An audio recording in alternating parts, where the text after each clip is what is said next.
Why did you choose Ewan McGregor and... Well, I did work with both of them before, and I did want to work with them. I thought, God, there are parts to those actors that the world hasn't seen.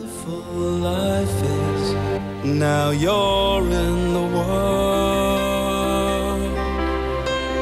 Ewan, it can be so pure and strong and honest as a romantic hero, and Nicole is this wild, warm, funny, quite, out of control creature. And of course, you hadn't seen that, so I thought, gee, looked for the opportunity to put that on screen. Making a musical, if they could sing, this was the perfect opportunity. In the name of love, one night in the name of love. You crazy fool, I won't give in to you. You seem to ignore all classical structures of movie making, and you seem to love using, every options the medium cinema offers you. Now, is there an attitude behind it? There is, but I think it's the other way around. I think that I ignore the current form of cinema, because what we're trying to do is find a form that will play what we called this side of the Millennium Gate. Hang out.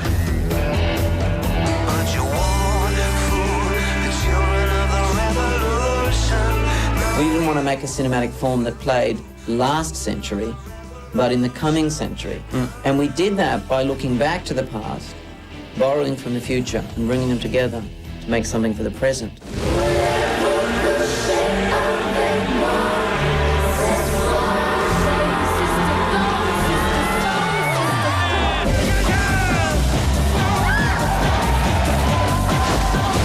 So if you look into the film, you'll see many, many references of classic cinema form. In fact, in London, there's a film festival on now by the National Film Institute of all the films that influenced Moulin Rouge.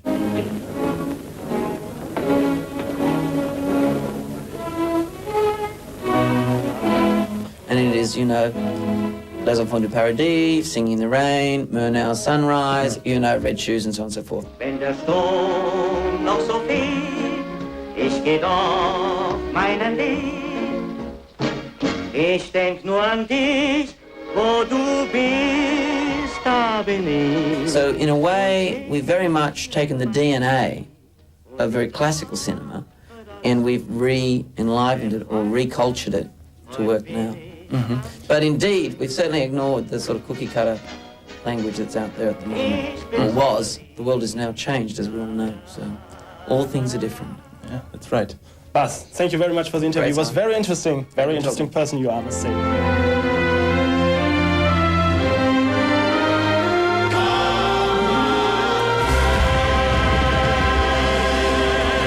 The show must go on!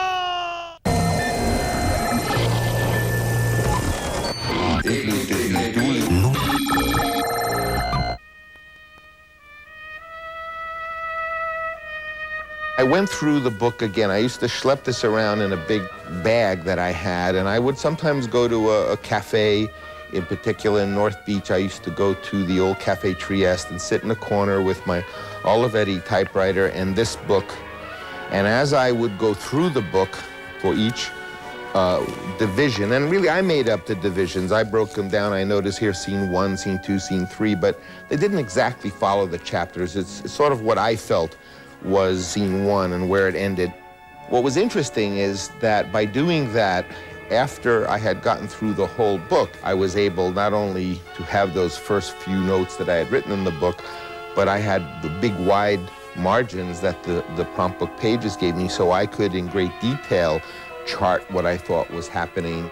This document was a kind of multi-layered roadmap for me to direct the film. And I remember when I did direct the film, although there was a script, obviously, I tended to take this around and work on The Godfather.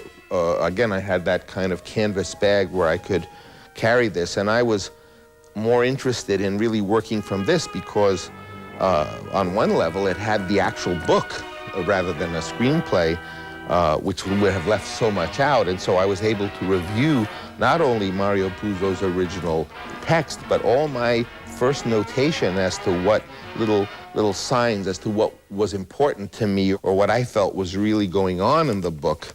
Was haben Woody Allen und John Carpenter gemeinsam? Eigentlich nicht so viel, würde ich mal so sagen, außer dass die beiden immer in regelmäßigen Abständen ihre neuen Werke auf den Markt bringen.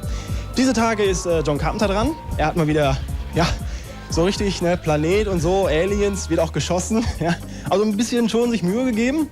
Und böse Zungen sagen, ja, es wird nichts so, also wird nicht immer besser jetzt von Werk zu Werk. Und wir sind aber eigentlich der Meinung, dass John Carpenter einer der zuverlässigsten B-Filmer ist und absolut seinen Status verdient hat. Und vor allen Dingen eine neue Rubrik. John Carpenter gibt nicht auf.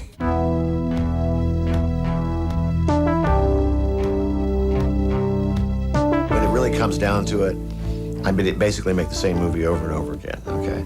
In different guises, different actors, different kind of stories, but it's the same stuff.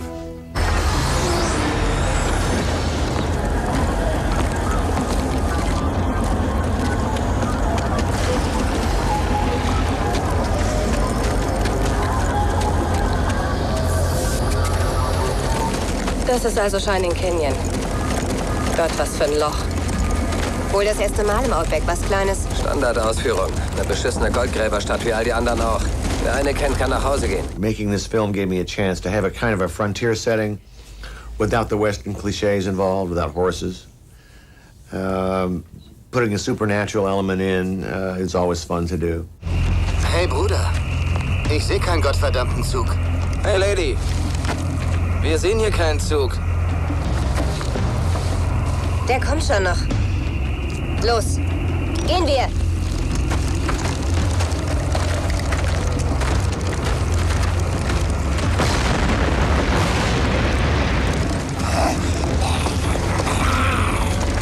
Lieutenant! Nicht schießen, einfach weitergehen. My parents told me very early on, be creative. That's what I do for a living. I do it all the time. I think every day about something. Whether it's an idea for a film or a musical piece or whatever it is. Scheiße, die haben sich einen Rambock gebaut. Alles in den hinteren Teil des Gefängnisses. Bashira und Jericho ins Lager und Zündkapseln besorgen. Sie sind die zweite Verteidigungslinie. Dann bleiben wir hier?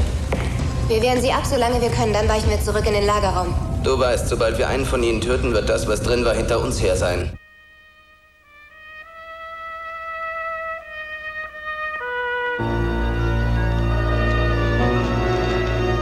Scene 26, Michael picked up by Sollozzo and the killing, parenthesis, key scene. The core, to show the killing as terrifying and explicitly as possible, having taken the tension to an unbearable degree, to further define Michael's character in regards to his cool, totally calm execution of these men.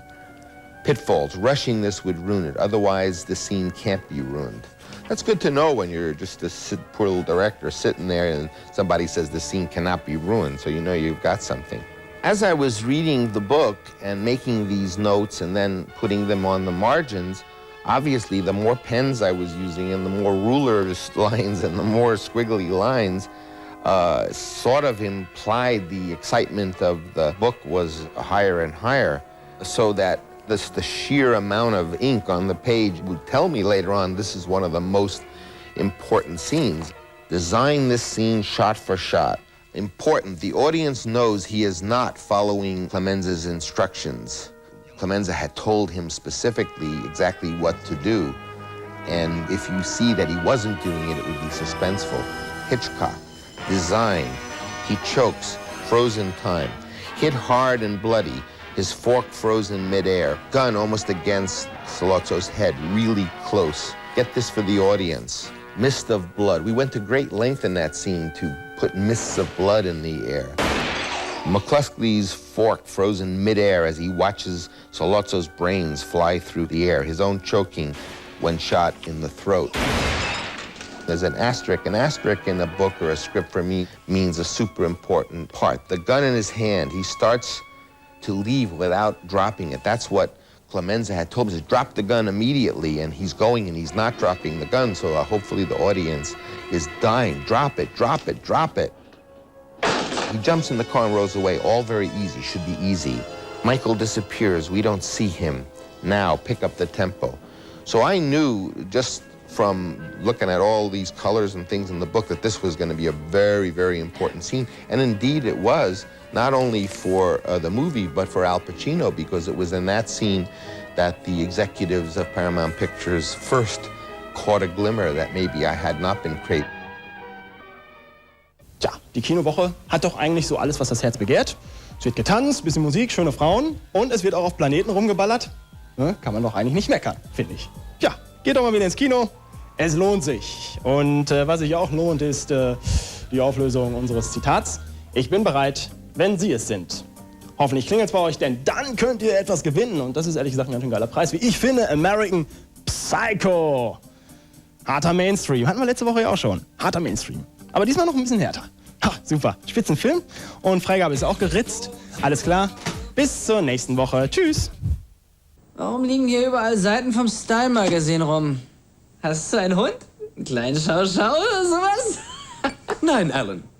Ist das ein Regenmantel? Ja, richtig.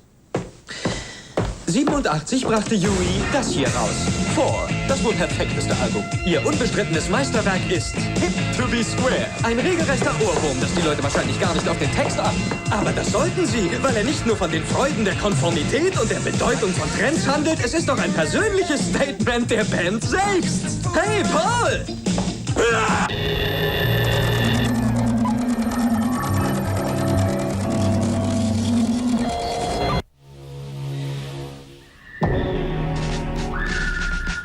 In der Hölle von Vietnam waren sie die Hunde des Krieges. Und zu dir, du mieser Japaner. Du hast ja gehört, die Zeit wird langsam knapp. Zorg. Ach, Schweizer Mensch. Ich bin doch... Dr. Herbert Ost. Atlas. Ich würde sagen, das war ein 1A-Treffer. Maike, Kippe. Und Jackson. Hat Jackson schon einmal jemanden umgebracht? Ob er schon mal jemanden umgebracht hat? Der Typ hat so viele Leute umgebracht, es gibt kaum jemanden, den er noch nicht umgebracht hat. Wahre Männerfreundschaften gab es nicht. Doch 20 Jahre später tauchen alle wieder auf. Sagst du faule Drecksau, beweg deinen Arsch! Und treffen sich in Ralf Edens Großraumdiskothek. Aber verändert hat sich nichts. Ich war noch nie Freund der Gewalt.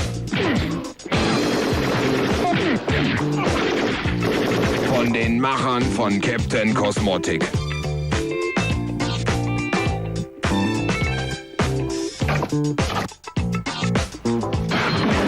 Kommt der Action-Blockbuster 2002.